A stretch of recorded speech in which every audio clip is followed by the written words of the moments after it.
Mark, as CEO of MI9, you must see a lot of change and transformation going on within the business. What sort of challenges does this create for business leaders generally across businesses in Sydney right now?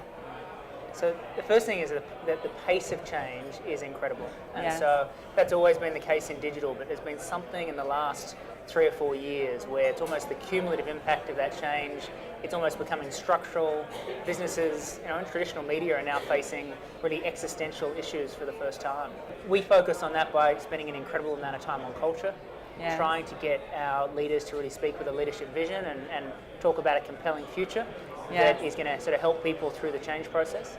And skills that have always been important, like empathy and understanding and listening, have suddenly become paramount, because without that, the change is having a huge impact on staff at a working level, and keeping things on track is really hard.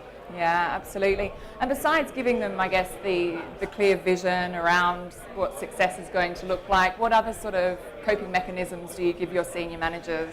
Yeah. The tough bit's communication, right? Yeah. So how do you communicate constantly and regularly? And particularly our Gen Y employees in a social media world now expect full transparency and full communication all the time. Yeah. And there's that funny pressure of, on the one hand, expecting your leaders to have all the answers.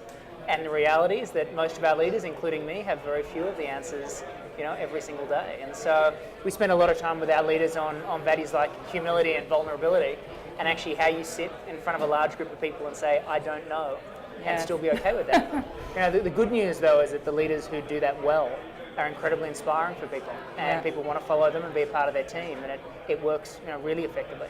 Excellent. And you've worked all over the world within various disciplines, but how do you feel that the local digital economy compares? Like, what are its strengths compared to other markets, perhaps? Yeah. Look, it's an incredibly sophisticated market, right? I mean, compared to the US or UK, the market dynamics are very similar. It's just smaller, right? And because it's smaller, it's harder to hang on to great talent. And so I often think our issue is not, do we breed amazing digital talent? It's, can we hang on to that great digital talent? The last 2 local leaders of Google in Australia have gone on to incredibly successful senior roles internationally. The same's true of Microsoft in Australia. And so, the challenge is going to be, how do we continue to provide compelling opportunities for people? I think government is starting to think for the first time about how to structurally support innovation with things like employee share option schemes. My hope is that this is the year they do that, and we can really start to sort of support people with incentives to really drive entrepreneurialism.